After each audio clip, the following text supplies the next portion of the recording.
ये कछुखास रामदास हनुमान जी हम दासन के दास। वाह वाह वाह। माँ शारदे को नमन करता हूँ, भगवान गणेश जी महाराज को नमन करता हूँ, आप सभी को प्रणाम करता हूँ।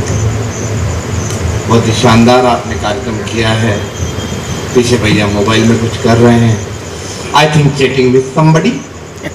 तो किसी को भी सेड करो, मेरे को कोई दिक्कत नहीं लेकिन एक सलाह दे देता हूँ कि सुनारी जुल्फों वाली डीपी का माथा सपाट भी हो सकता है।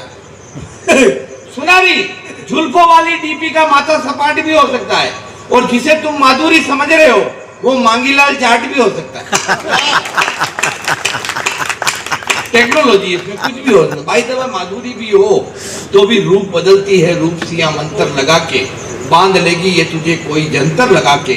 और डीपी देख कर दीवाने न बनो नादान आशिको, सेल्फियां लेती है लड़कियां फिल्टर लगा के। मैं आप सभी को प्रणाम करता हूं, क्योंकि धरती से आया हूं जिसने नकली किला बनाकर जीतने का प्रयास किया है, और मैं उस धरती पे आया हूं हाड़ा कुंभा की धरती पर, जिसने कहा था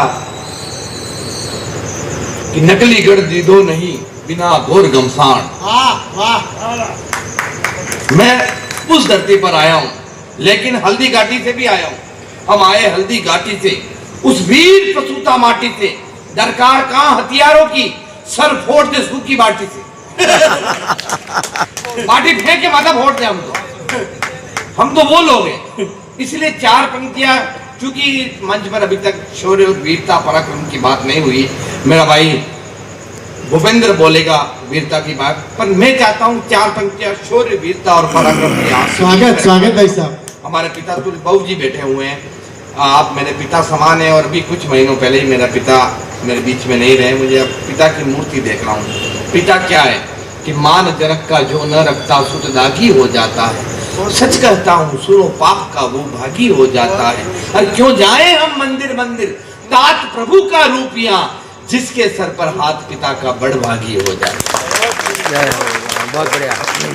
चार पंक्तियां शौर्य वीरता और पराक्रम की आपके बीच में रखता हूं कि डरता नहीं किसी के बाप से, डरता नहीं किसी के बाप से, न शर्मिंदा हूं अपने आप से।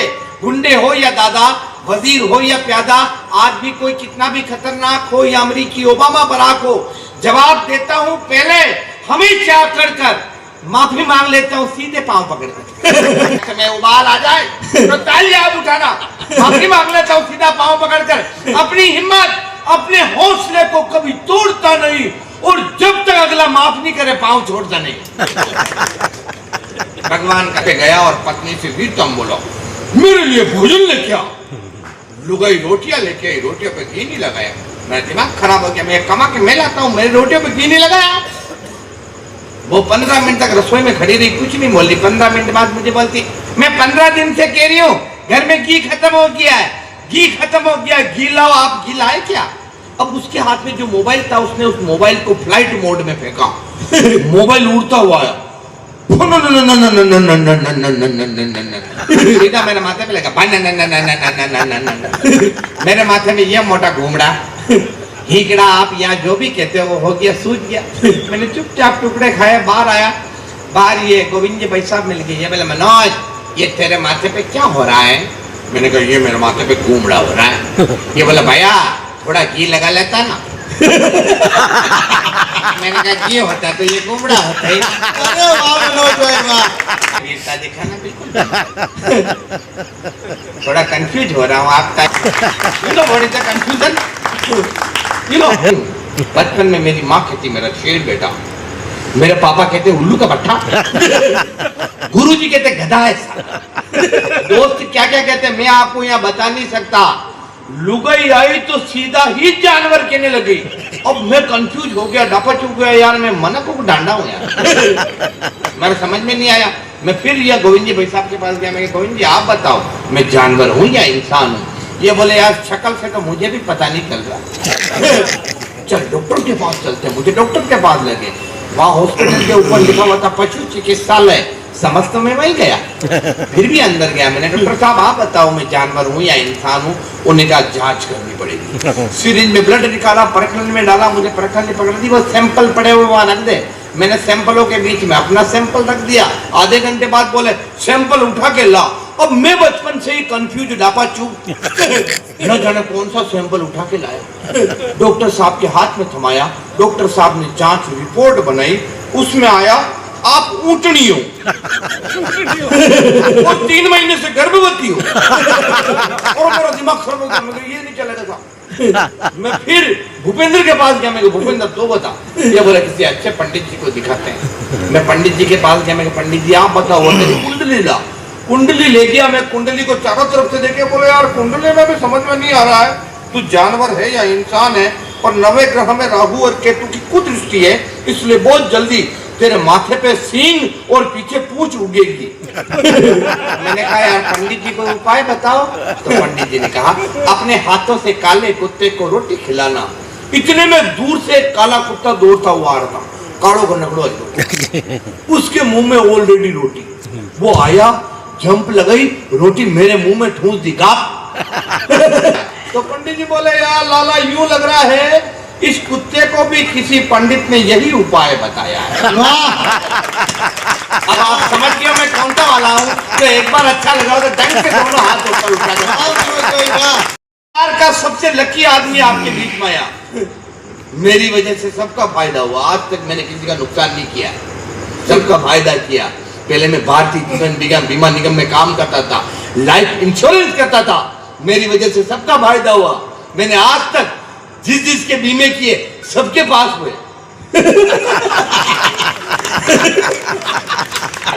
मैंने तो मैरिज ब्यूरो खोला, लड़के लड़कियों की शादियां करवाई। भगवान कसम मेरी वजह से सबका फायदा हुआ। मैंने आज तक जिस लड़के की शादी करवाई उसकी लुगाई को भी विधवा पेंशन मिल रही है। मुंबई चला गया एक सेठ के वहां। मैंने कहा सेठ जी मुझे नौकरी पर रखो।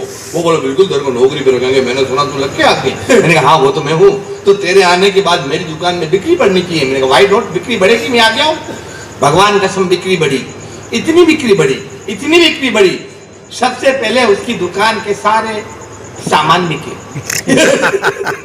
फिर फर्नीचर बिका, फिर दुकान बिकी, फिर घर और घर का सामान बिका। लास्ट टाइम जब आया दोनों किडनियां बिकवा कर आया। अब आप चाहते हो अपने लक का प्रभाव या नहीं दिखाऊं तो एक बार ढंग से तालियां बजाकर।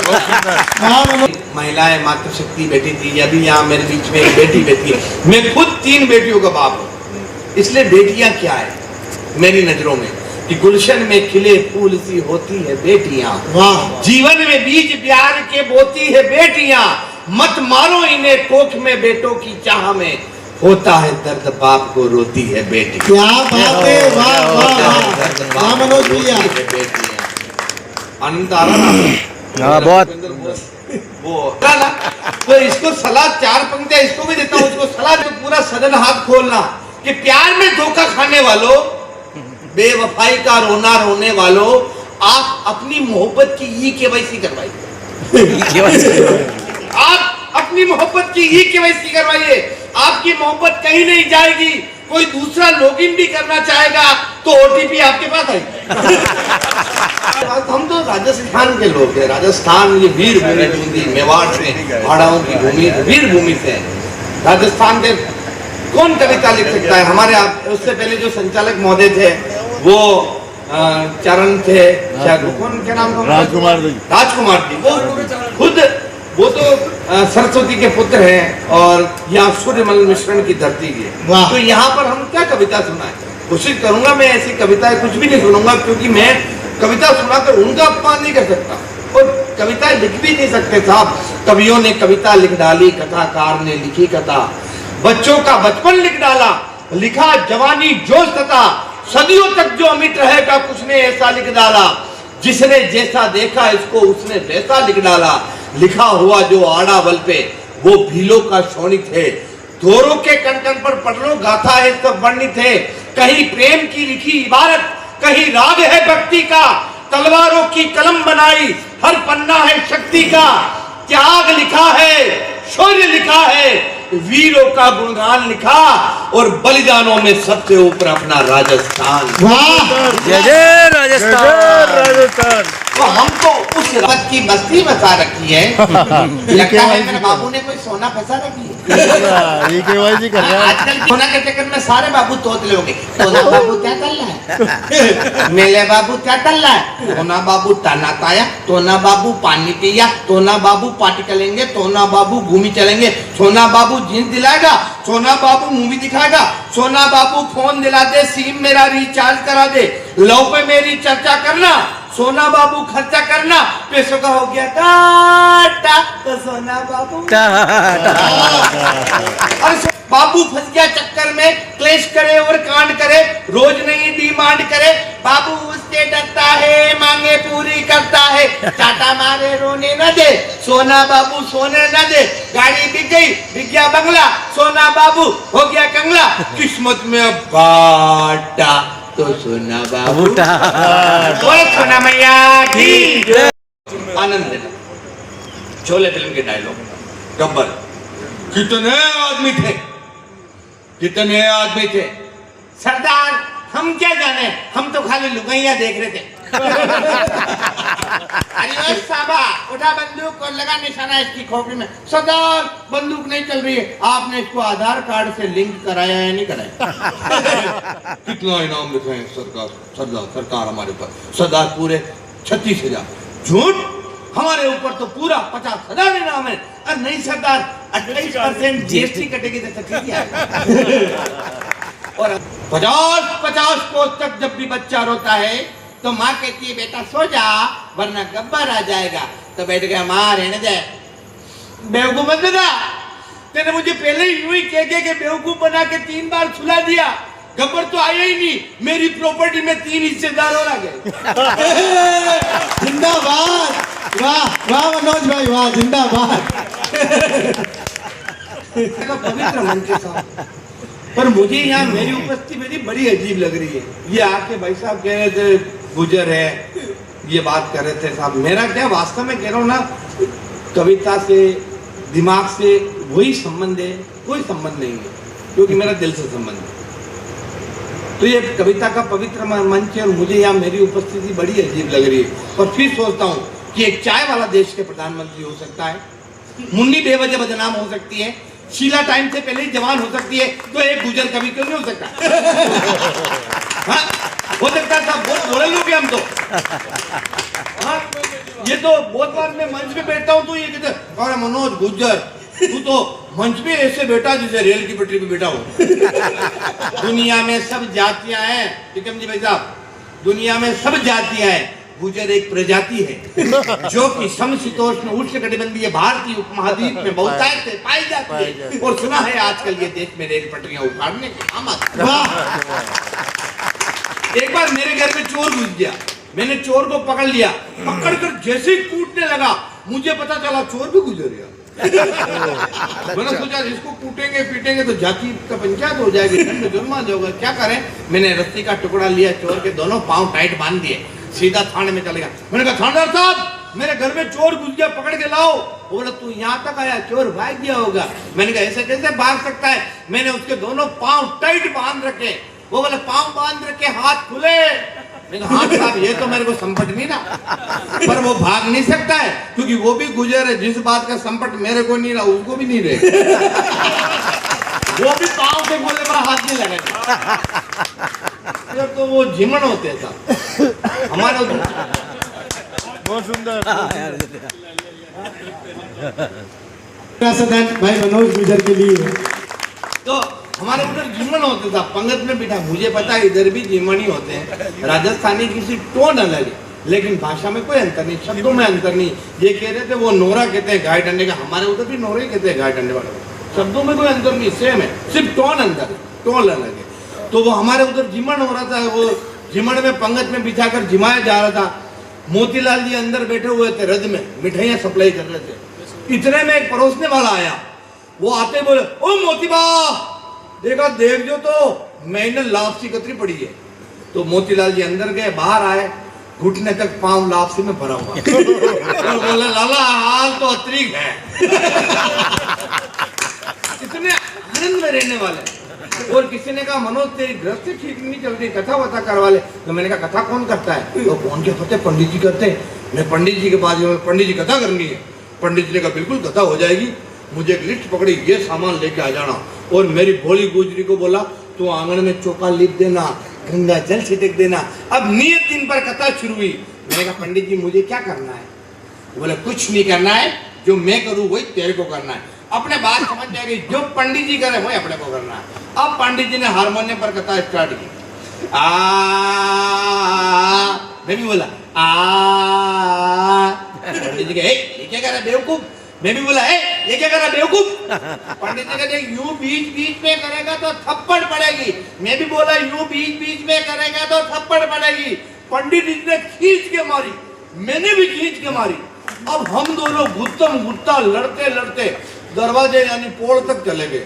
इतने में मेरी भोली गुजी उठ के ही बोली ओ पंडित जी मुझे पहले कहते हैं ये कथा यहाँ से स्टार्ट होगी और पोल तक जाएगी तो मैं आंगना वहां तक लिप लेती। माँ पन्ना की धरती से आया हूँ कि गुजर कौम नहीं होती, घर जग में गाय नहीं होती। अरे राणा प्रताप कहाँ होते, घर पन्ना गाय नहीं होती।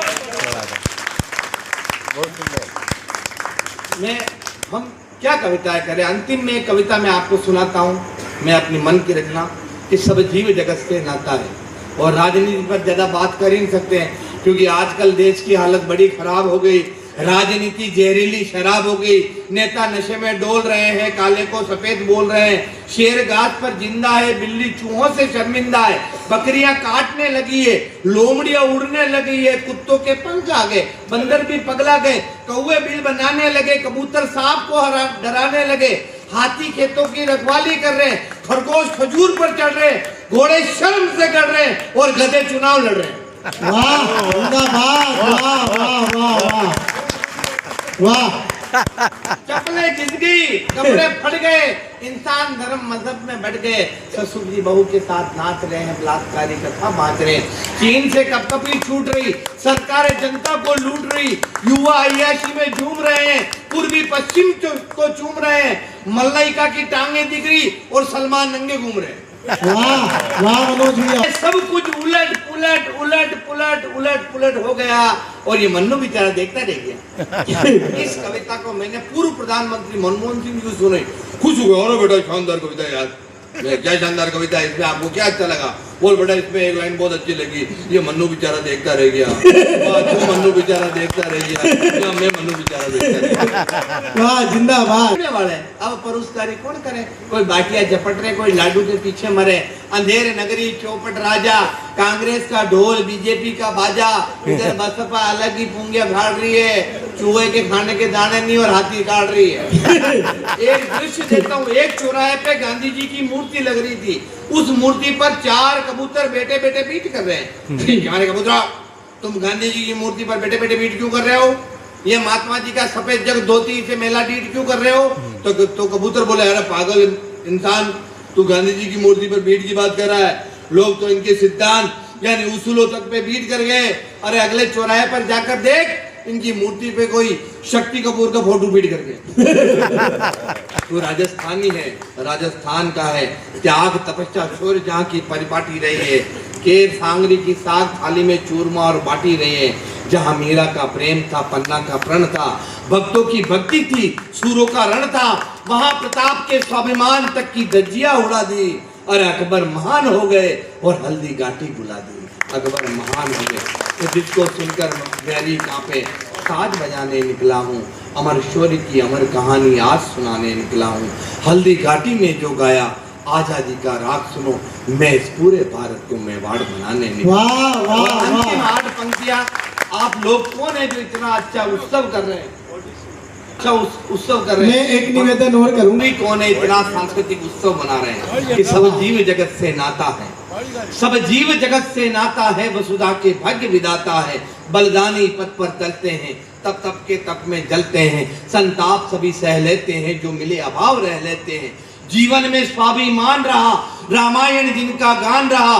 सम्मान करें हम संतों का, गुणगान करें श्रीमंतों का। सीने में आग समेटे हैं, केसरिया वस्त्र लपेटे हैं। कहो गर्व से सनातनी हम श्री राम के बेटे हैं। वाह जय जय श्री राम। हार उन्हीं से है अपना, संसार उन्हीं से है अपना, सब माया वो ही रचते हैं, सांसों में वो ही बसते हैं, रमते हैं वो ही कण कण में रटते हैं, जिनको हर क्षण में कष्टों के तारणहार वही, भक्तों के पालनहार वही, जो क्षीर सिंधु के पेटे हैं, घट घट के अंतर्यामी है, वो तीन लोक के स्वामी है, जो क्षीर सिंधु के पेटे हैं, वो शेषनाग पर लेटे हैं, कहो गर्व से सनातनी हम श्री राम के बेटे हैं। वाह जय जय श्री राम। कि वो मेरे आधार कौन है, जय वो मेरे श्री आराध्य राम। कौन है। सब देवों में अवतारों में, सब देवों में अवतारों में, धरती में चांद सितारों में, शाखा में पत्तों मूलों में, खुशबू है वो ही फूलों में, पंछी में कीट पतंगों में, सृष्टि के सारे रंगों में, शबरी के जूठे बेरों में, वो जन्म मरण के फेरों में। आरंभ वही है, अंत वही है, पवन पुत्र हनुमंत वही, कर थाम सहारा देते हैं, जीवन की नैया खेते हैं, कहो गर्व से सनातनी हम श्री राम के बेटे हैं। जिंदाबाद।